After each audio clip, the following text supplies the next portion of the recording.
Today, let's deal with some of the MCQs in current affairs. Multilateral Investment Guarantee Group, MIGA, is a part of which of the following organization? బహుళపక్ష పెట్టుబడి హామీ group. దిగువ పేర్కొన్న ఏ సంస్థల్లో భాగం? IMF, SCO, World Bank Group, Asian. And the correct answer is World Bank Group. MIGA అనేది world bank గ్రూప్లో ఒక part. And మనం October 23లో చూసుకుంటే ఎంతమంది మెంబర్స్ ఈ వరల్డ్ బ్యాంక్ గ్రూప్లో ఉన్నారు అంటే state members 182 member of states ఈ వరల్డ్ బ్యాంక్ గ్రూప్లో పార్ట్ అనమాట. And I'm going to give a small work to you. నేను ఒక వర్క్ ఇవ్వబోతున్నాను మీకు. ఏంటంటే ఈ వరల్డ్ బ్యాంక్ హెడ్ క్వార్టర్స్ ఎక్కడుంది అండ్ దీని ప్రెసిడెంట్ ఎవరో తెలుసుకొని నాకు కామెంట్స్లో కామెంట్ చేయండి. అండ్ వీటి ఆన్సర్స్ ఈ వీడియో ఎండ్లో నేను మీకు చెప్తాను. అండ్ ఈ వరల్డ్ బ్యాంక్ గ్రూప్ అన్నాం అంటే గ్రూప్లో మిగా ఒక పార్ట్. మరి మిగతావి ఏంటివంటే లెట్స్ సీ. ఈ 5 కలిపితే ఇది వరల్డ్ బ్యాంక్ గ్రూప్ ఫామ్ అవుతుంది అనమాట. సో ఇప్పుడు IBRD అంటే ఏంటంటే international bank reconstruction and development. IDA అంటే ఇంటర్నేషనల్ డెవలప్మెంట్ అసోసియేషన్. IFC ఏంటంటే international finance corporation. And MIGA గురించి మనం ఆల్రెడీ ఇప్పుడు డిస్కస్ చేస్తున్నాం ఏంటంటే మల్టీలాటరల్ ఇన్వెస్ట్మెంట్ గ్యారంటీ గ్రూప్ అని. ICSID ఏంటంటే international centre for settlement of investment and disputes అనమాట. దీస్ అంటే ఈ 5 కలిపితే ఈ వరల్డ్ బ్యాంక్ గ్రూప్ ఫామ్ అవుతుంది. So this is all about MIGA. It is a part of world bank group. And next, President of India presents Florence Nightingale Award 2024. The awards were instituted by which of the following ministries? భారత రాష్ట్రపతి Florence nightingale అవార్డులు 2024 ప్రదానం చేస్తారు. ఈ అవార్డులను ఈ క్రింది వాటిలో ఏ మంత్రిత్వ శాఖ ఏర్పాటు చేసింది? Ministry of culture, ministry of education, ministry of health and family welfare, ministry of science and technology. And the correct answer is ministry of health and family welfare. అసలు ఈ ఫ్లోరెన్స్ నైటింగేల్ ఎవరు?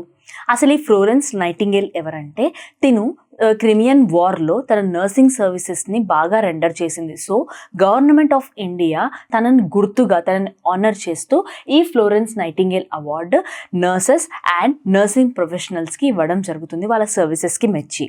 అండ్ రీసెంట్గా మనం చూసుకున్నట్లయితే 2024లో ఈ Florence Nightingale award 15 members nurses and nursing ప్రొఫెషనల్స్కి ఇవ్వడం జరిగింది. ఎక్కడ అంటే మన రాష్ట్రపతి భవన్లో. అండ్ మన హానరబుల్ ప్రెసిడెంట్ ద్రౌపది ముర్ము గారు ఈ అవార్డ్స్ను వాళ్ళ నర్సెస్కి వాళ్ళ సర్వీసెస్కి మెచ్చి ఇవ్వడం జరిగింది. అండ్ మీకు ఒక విషయం చెప్పాలి. ఇప్పుడు ministry of health and family welfare అని అన్నాం. అసలు ఈ అవార్డు ఎప్పటి నుంచి ఇవ్వడం స్టార్ట్ చేసింది మన గవర్నమెంట్ అంటే 1973 నుంచి గవర్నమెంట్ ఆఫ్ ఇండియా వీళ్ళ సర్వీసెస్కి వీళ్ళని రికగ్నైజ్ చేయాలి మన సొసైటీ అని 1973లో ఈ అవార్డు ఇవ్వడం జరిగింది. అవార్డు ఇవ్వడం ప్రారంభించారు. అండ్ నెక్స్ట్ ఏంటంటే నేను ఇక్కడ కూడా మీకు ఒక వర్క్ ఇవ్వబోతున్నాను. And union ministry of health and family welfare ఎవరో తెలుసుకొని కామెంట్స్లో కామెంట్ చేయండి. And also state ministry of health and family welfare ఎవరో తెలుసుకొని కామెంట్స్లో కామెంట్ చేయండి. వీటి ఆన్సర్స్ ఈ వీడియో ఎండ్లో నేను చెప్తాను. Union ministry of health and family welfare రీసెంట్గా ఈ అవార్డ్స్ ఫంక్షన్లో ఏమని చెప్పారు అంటే nurses are the backbone to the health care sector అని చెప్పారు. Save Mollem campaign is making news. This is to save the forest of Mollem located in. Save Mollem campaign వార్తల్లో నిలుస్తోంది. ఇది ఎక్కడ ఉన్న మొల్లం అడవులను రక్షించడానికి? Goa, Karnataka, Tamil Nadu, Maharashtra. And the correct answer is Goa. Goa అనగానే మనకి బాగా గుర్తొచ్చే ప్లేస్ అంటే for enjoyment purpose and for excursion, for trips, everything. అంటే చాలామంది మన స్టేట్స్లో గోవాని ప్రిఫర్ చేస్తారు. కానీ మరి ఈ గోవా న్యూస్లో ఎందుకుంది అంటే ఎందుకంటే గోవా పీపుల్ రీసెంట్గా ప్రొటెస్ట్ చేస్తున్నారు. ఏమని అంటే సేవ్ మొల్లం అనే పేరుతో వాళ్ళు ప్రొటెస్ట్ చేయడం జరుగుతుంది. అండ్ ఎందుకు ప్రొటెస్ట్ చేస్తున్నారు అంటే ఎందుకంటే 3 ప్రాజెక్ట్స్ని టార్గెట్ చేస్తూ గోవా పీపుల్ ప్రొటెస్ట్ చేయడం జరుగుతుంది. అసలు ఎందుకు ఆ ప్రాజెక్ట్స్ని టార్గెట్ చేశారు అంటే భగవాన్ మహావీర్ వైల్డ్ శాంచురీ అండ్ ఈ Mollem national park endangered species ఏవైతే ఉన్నాయో ఈ ప్రాజెక్ట్స్ అక్కడ కన్స్ట్రక్ట్ చేయడం వల్ల ఆ స్పీసీస్కి సమ్ డేంజరస్ జోన్ ఉంది అని ఆ ప్రాజెక్ట్స్ మా దగ్గర కన్స్ట్రక్ట్ చేయొద్దు అని గోవా ప్రజలు సేవ్ మొల్లం అని ప్రొటెస్ట్ చేయడం జరుగుతుంది. సో గోవా అనగానే మీకు గుర్తొచ్చేది ఏంటి? అసలు మెయిన్ పాయింట్ ఏంటో మీరు కమెంట్స్లో కామెంట్ చేయండి. అండ్ దాని గురించి ఆన్సర్ ఈ వీడియో ఎండ్లో నేను డెఫినెట్గా చెప్తా. Next, Montelukast drug is seen in news. It is used to treat. Montelukast drug వార్తల్లో కనిపిస్తుంది. ఇది చికిత్స చేయడానికి ఉపయోగించబడుతుందా? TB, COVID-19, HIV/AIDS, asthma. And the correct answer is asthma. ఆస్తమాని ట్రీట్ చేయడానికి ఈ మాంటెలుకాస్ట్ డ్రగ్ని యూస్ చేస్తున్నారు. అసలు ఇది ఎప్పుడు అప్రూవ్ చేయబడిందంటే యునైటెడ్ స్టేట్స్ వాళ్ళు ఇది మెడికల్ పరంగా యూస్ చేయొచ్చు అని 1998లో అప్రూవ్ చేశారు ఈ మాంటెలుకాస్ట్ డ్రగ్ని. మరి ఏ ఏజ్ గ్రూప్ వాళ్ళు దీన్ని యూస్ చేయొచ్చు అంటే adults and adolescents from age group of 15 and older వాళ్ళు ఈ మాంటెలుకాస్ట్ డ్రగ్ని ఆస్తమా కోసం ఉపయోగించవచ్చు. And next, which country has emerged as the global powerhouse of semiconductor industry? Semiconductor పరిశ్రమలో ప్రపంచ పవర్ హౌస్గా అవతరించిన దేశం ఏది? China, Taiwan, south Korea, USA. And the correct answer is Taiwan. Semiconductors అనగానే నేను మీకు ఆల్రెడీ ఇంతకుముందు ప్రీవియస్ కరెంట్ అఫైర్స్ MCQsలో ఎక్స్ప్లెయిన్ చేశాను. అసలు సెమీకండక్టర్స్ చాలా ఎసెన్షియల్ కాంపోనెంట్స్, వాటిని ఎందులో వాడతారో నేను మీకు చెప్పాను. సో అది చూసి నాకు కామెంట్స్లో కామెంట్ చేయండి. అండ్ సెమీకండక్టర్స్ ఇప్పుడు రీసెంట్గా ఎందుకు న్యూస్లో ఉంది అంటే ఎందుకంటే తైవాన్ అనే country it is emerging as global powerhouse for semiconductors అనమాట. అండ్ రీసెంట్గా మన గవర్నమెంట్ ఆఫ్ ఇండియా ఏమని డిసైడ్ అయింది అంటే ఇండియాని ఒక global powerhouse for semiconductors హబ్గా చేయాలి అని డిసైడ్ అయిందనమాట మన ఇండియా.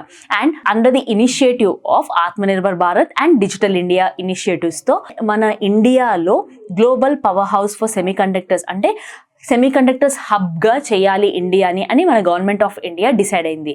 సో అసలు సెమీకండక్టర్స్ ఎందులో వాడతారు? అవి ఎసెన్షియల్ కాంపోనెంట్స్, మనందరికీ తెలుసు సెమీకండక్టర్స్ అంటే అవి ఎసెన్షియల్ కాంపోనెంట్స్ అని. మరి అవి ఎందులో యూజ్ చేస్తారో అనేది నేను మీకు ఆల్రెడీ ఎక్స్ప్లెయిన్ చేశాను. సో అది చూసి మీరు నాకు కామెంట్స్లో కామెంట్ చేయండి అసలు సెమీకండక్టర్స్ అనేవి దేనిలో వాడతారు అని. This is all about this semiconductor industry. Next, Visio-Next web portal recently seen in news is launched by which ministry? ఇటీవల వార్తల్లో కనిపించే Visio-Next వెబ్ పోర్టల్ను ఏ మంత్రిత్వ శాఖ ప్రారంభించింది? Ministry of culture, ministry of women and child development, ministry of textiles and ministry of defence. And the correct answer is ministry of textiles. Ministry of textiles ఈ Visio-Next web పోర్టల్ని launch చేసింది అనమాట. Actually ఎప్పుడు launch చేసింది అంటే 5th September 2024లో launch చేసింది.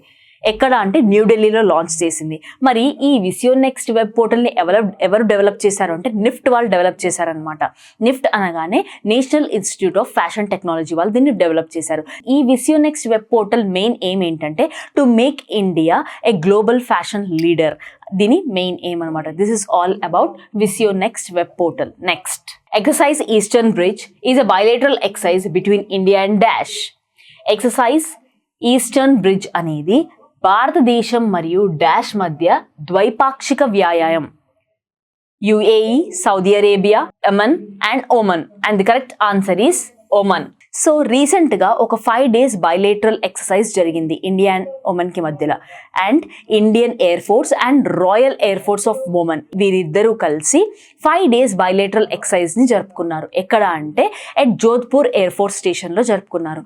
ఎందుకు జరుపుకున్నారు అంటే to promote interaction and operational knowledge and మెయిన్గా ఏంటంటే to strengthen bilateral relationships between India and Oman అనమాట. నేను ఇప్పుడు ఒక వర్క్ ఇస్తాను మీకు. ఏంటంటే ఈ ఒమన్తో ఒక కంట్రీ ఏంటంటే గల్ఫ్ రీజియన్లో క్లోజెస్ట్ డిఫెన్స్ పార్ట్నర్షిప్ ఒక కంట్రీ మెయింటైన్ చేస్తుంది ఒమన్తో. అది ఏ కంట్రీయో తెలుసుకొని నాకు కామెంట్స్లో కామెంట్ చేయండి. అండ్ ఈ ఆన్సర్ నేను వీడియో ఎండ్లో మీకు చెప్తాను. Next, match the following pairs correctly. క్రింది జతలను సరిగ్గా జత చేయండి. క్రూడ్ Bangladesh, Madhesi Nepal, Rohingya Myanmar, only 1 and 2, only 2, only 2 and 3, only 3. And the correct answer is only 2 and 3. Madhesi Nepal, Rohingya Myanmar. ఈ మదేశీ వాళ్ళు రీసెంట్గా ప్రొటెస్ట్ చేస్తున్నారు. ఏమని అంటే నేపాల్ కాన్స్టిట్యూషన్ మీద ప్రొటెస్ట్ చేస్తున్నారు. That's why this is in news currently. Next, Rohingyas అనగానే మయన్మార్కి నార్త్ ఈస్ట్ ఇండియా నుంచి మయన్మార్కి రోహింగ్యాస్ వస్తున్నారు అనమాట. అలా రావడం వల్ల వాళ్ళకి రిజర్వేషన్ డిఫరెన్స్ వస్తున్నాయి ఇప్పుడు. Which state assembly is likely to introduce 0 hour after framing the standard operating procedures. Standard operating ప్రొసీజర్స్లను రూపొందించిన తర్వాత ఏ రాష్ట్ర అసెంబ్లీ 0 hourను ప్రవేశపెట్టే అవకాశం ఉంది? Punjab, Himachal Pradesh, Uttarakhand and Gujarat. And the correct answer is Himachal Pradesh. Himachal Pradesh speaker Kuldeep Singh రీసెంట్గా ఈ 0 అవర్ను ఇంట్రడ్యూస్ చేశారనమాట. అండ్ ఇది ఒక కాన్స్టిట్యూషన్ రూల్ కాదు. And this rule is not mentioned in parliament or state assembly, but it's just ఒక కన్వెన్షన్ అనమాట. జస్ట్ ఇది ఒక కన్వెన్షన్ పరంగా 0 అవర్ అంటే కన్వెన్షన్ అంటే ఏంటంటే సాంప్రదాయబద్ధంగా దీన్ని ఇంట్రడ్యూస్ చేయడం జరిగింది. 0 అవర్ ఉంటే బాగుండు అని ఇంట్రడ్యూస్ చేశారనమాట ఈ హిమాచల్ ప్రదేశ్ స్పీకర్ కుల్దీప్ సింగ్ గారు. అండ్ మనం చూసుకుంటే బ్యూటీ ఏంటంటే ఇందులో it is an India's innovation అనమాట ఈ 0 అవర్ అనే concept. Next, India's first ever study on teal carbon is carried out at which of the following protected sites? Teal carbon పై భారతదేశపు మొట్టమొదటి అధ్యాయం క్రింది వాటిలో ఏ సంరక్షిత ప్రదేశంలో జరిగింది? Keoladeo national park, Sundarbans biosphere reserve, Simlipal tiger reserve, Bandipur national park. And the correct answer is Keoladeo national park. Teal carbon అంటే ఏంటంటే ఎక్కడైతే మనం కార్బన్ని స్టోర్ చేస్తామో అంటే non tidal fresh water, wetlands including vegetation, so దాన్ని మనం టీల్ కార్బన్ అంటాము. అయితే ఇది ఏం హైలైట్ చేస్తుంది అంటే it is highlighting the significance of wetlands conservation అనమాట ఈ టీల్ కార్బన్. ఈ టీల్ కార్బన్ అనేది ఎక్కడ చేశారు అని మనం చెప్పాం, కియోలదియో నేషనల్ పార్క్ అని. సో ఈ కియోలదియో నేషనల్ పార్క్ ఎక్కడుంది, అసలు ఇది ఎక్కడ జరిగింది తెలుసుకొని కామెంట్ సెక్షన్లో కామెంట్ చేయండి. అండ్ దీని ఆన్సర్ నేను వీడియో ఎండ్లో డెఫినెట్గా చెప్తా. ఈ వీడియో ఎండ్ చేసే ముందు నేను మీకు ఇచ్చిన వర్క్ అండ్ వాటి ఆన్సర్స్ చెప్తాను. First question, world bank headquarters వచ్చేసి వాషింగ్టన్లో ఉంది అండ్ దాని ప్రెసిడెంట్ వచ్చేసి David Malpass. And the second ఏంటంటే union ministry of health and family welfare ఎవరంటే Shri Jagat Prakash Nadda. And state ministry of health and family welfare ఎవరంటే Shrimati Anupriya Patel. And next Goa, third one. Goa అనగానే మనకి ఏం గుర్తుకు రావాలి? It is the smallest state in India అనమాట. Next fourth question ఏంటంటే ఈ కియోలదియో నేషనల్ పార్క్ ఎక్కడ లొకేట్ అయ్యి ఉందని నేను మిమ్మల్ని అడిగాను. It is located in Rajasthan. So ఈ టీల్ కార్బన్ గురించి స్టడీ ఈ కియోలదియో నేషనల్ పార్క్ రాజస్థాన్లో జరిగింది.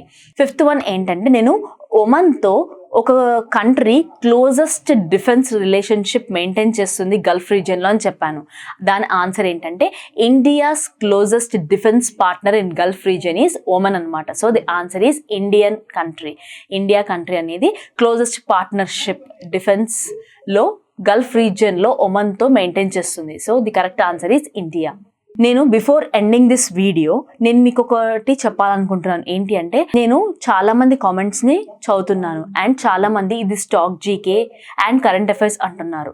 సో కాంపిటేటివ్ పరంగా చూసుకుంటే మనం ఒక కాంపిటేటివ్ ఎగ్జామ్స్కి ప్రిపేర్ అవుతున్నాం. కాంపిటేటివ్ ఎగ్జామ్స్ పరంగా చూసుకుంటే పేపర్ ప్రిపేర్ చేసే వాళ్ళు ఏ ఆస్పెక్ట్ నుంచి క్వశ్చన్స్ అడుగుతారో మనకు తెలియదు. ఫర్ ఎగ్జాంపుల్ రీసెంట్గా ఒలింపిక్స్ జరిగింది ప్యారిస్లో. సో ఇలా కూడా అడగొచ్చు, ఏమని అంటే అసలు ప్యారిస్ ఏ బ్యాంక్స్ ఆఫ్ ది రివర్ దగ్గర ఉంది అని అడగొచ్చు. Then what is your answer? అది స్టాక్ జీకే, అది ఫ్యాక్ట్ కదా, మీరు ఎలా ఆన్సర్ చేస్తారు? సో అది సీన్ రివర్ బేసిన్ మీద ఉంది. On the banks of Seine river basin మీద ప్యారిస్ ఉందన్నమాట. సో ఇలా ప్రతి ఒక్క దాని మీద అంటే ప్రతి ఒక్క టాపిక్ మీద మనం 360 degrees నాలెడ్జ్ ఉండాలి మన ప్రతి ఒక్క టాపిక్ మీద. సో అది మైండ్లో పెట్టుకొని నేను ప్రతి ఒక్కటి మీతో చెప్పడం జరుగుతుంది. So please don't think in a negative way. Hope you like this video. మీకు మరికొన్ని కరెంట్ అఫైర్స్ వివరాలు కావాలనుకుంటే అప్టేక్ జాబ్స్ని సబ్స్క్రైబ్ చేయండి. Thank you.